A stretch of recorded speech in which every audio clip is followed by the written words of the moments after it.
Thank you Jesus, praise the lord. So ಈ ಸಂಜೆ ವೇಳೆಯಲ್ಲಿ ಮತ್ತೊಂದು ಆವೃತ್ತಿ. So very good evening all of you. So ಕರ್ತನ ನಾಮಕ್ಕೆ ಸ್ತೋತ್ರವಾಗಲಿ.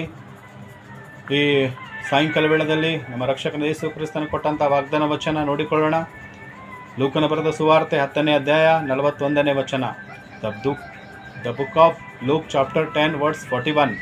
ಇಲ್ಲಿ ದೇವರ ವಾಕ್ಯ ಹೇಳುತ್ತದೆ, ಹಲ್ಲೆಲೂಯ, ಮಾರ್ತಾಳೆ ಮಾರ್ತಾಳೆ, ನೀನು ಅನೇಕ ವಿಷಯಗಳಲ್ಲಿ ಗಲಿಬಿಲಿಯಾಗಿದೆಯಾ, ಕೆಲವು ಮಾತ್ರ ಬೇಕಾಗಿದೆ. ಹಲ್ಲೆಲೂಯ, ಮರಿಯಳು ಆ ಉತ್ತಮ ಭಾಗವನ್ನೇ ಆರಿಸಿಕೊಂಡಿದ್ದಾಳೆ ಎಂಬುವುದು. ಆಮೇನ್, ಹಲ್ಲೆಲೂಯ. ಕರ್ತನಲ್ಲಿ ಪ್ರೀತಿಯ ದೇವರ ಮಕ್ಕಳೇ, ಈ ಒಂದು ಸಮಯದಲ್ಲಿ ಈ ಒಂದು ವಾಕ್ಯದಲ್ಲಿ ನೋಡ್ತೇವೆ. ಸೊ ಯೇಸು ಕ್ರಿಸ್ತನು ಮಾರ್ತಳು ಹೇಳ್ತಾ ಇದ್ದಾರೆ ಮಾರ್ತಳು ಮಾರ್ತಾಳೆ ಅಂದರೆ ನೀ ಮಾರ್ತಾಳೆ ಏನಾಗಿದ್ದಳಲ್ಲಿ ಅನೇಕ ವಿಷಯದಲ್ಲಿ ಗಲಿಬಿಲಿ ಆಗಿದ್ದಾಳೆ, ಅನೇಕ ಚಿಂತೆಯಲ್ಲಿದ್ದಾಳೆ. ಸೊ ಅವೆಲ್ಲ ಬೇಕಾಗಿಲ್ಲ. ಸೊ ಮರಿಯಳು ಏನು ಮಾಡ್ತಾ ಇದ್ದಾಳೆ, ಆ ಉತ್ತಮ ಭಾಗ ಆರಿಸಿಕೊಂಡಿದ್ದಾಳೆ ಎಂಬುದಾಗಿ ಯೇಸು ಕ್ರಿಸ್ತನ್ ಹೇಳ್ತಾ ಇದ್ದಾರೆ. ಅಂದರೆ ಉತ್ತಮವಾದ ಭಾಗ ಯಾವುದು ಅಂದರೆ ಯಾವುದು ಆರಿಸಿಕೊಂಡಿದ್ದಾಳಂತೆ? ಮರಿಯಳು ಯೇಸು ಕ್ರಿಸ್ತನ ಪಾದದಲ್ಲಿ ಕುಳಿತು ಆ ಯೇಸು ಕ್ರಿಸ್ತನ ವಾಕ್ಯವನ್ನು ಕೇಳುತ್ತಿದ್ದಳು. ಹಲ್ಲೆಲೂಯ.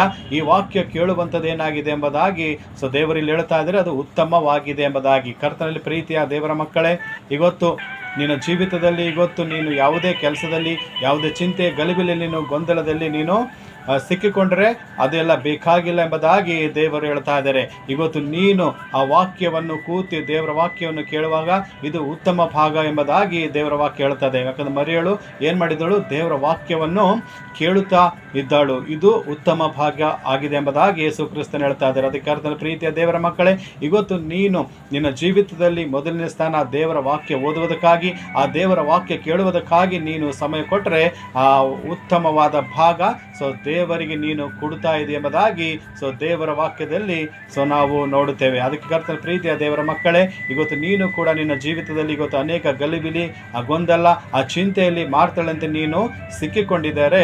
ಇವತ್ತು ನೀನು ಏನು ಮಾಡು, ಆ ಮರಿಯಳಂತೆ ಯೇಸು ಕ್ರಿಸ್ತನ ಪಾದದಲ್ಲಿ ಕೂತು ಆತನ ವಾಕ್ಯವನ್ನು ಓದು, ಆತನ ವಾಕ್ಯವನ್ನು ಧ್ಯಾನ ಮಾಡಿದಾಗ ಸೊ ದೇವರು ಏನು ಮಾಡ್ತಾರೆ? ಉತ್ತಮ ಭಾಗ ಆಗಿದೆ ನೀನು ಆರಿಸಿಕೊಂಡದಂತ ಹೇಳಿ ಸೊ ದೇವರು ನಿನ್ನನ್ನು ನಿನ್ನ ಕುಟುಂಬವನ್ನು ಆಶೀರ್ವಾದ ಮಾಡ್ತಾರೆ ಎಂಬುದಾಗಿ ನಾವು ದೇವರ ವಾಕ್ಯದಲ್ಲಿ ನೋಡುತ್ತೇವೆ. ಸಂಜೆ ಸಮಯದಲ್ಲಿ ದೇವರು ಈ ವಾಕ್ಯವನ್ನು ನಿಮ್ಮೆಲ್ಲರ ಆತ್ಮಿಕ ಲಾಭಕ್ಕಾಗಿ ಆಶೀರ್ವಾದ ಮಾಡಲಿ ಎಂಬುದಾಗಿ ಸೊ ನಾನು ದೇವರಲ್ಲಿ ಪ್ರಾರ್ಥಿಸ್ತೇನೆ. So 1 second.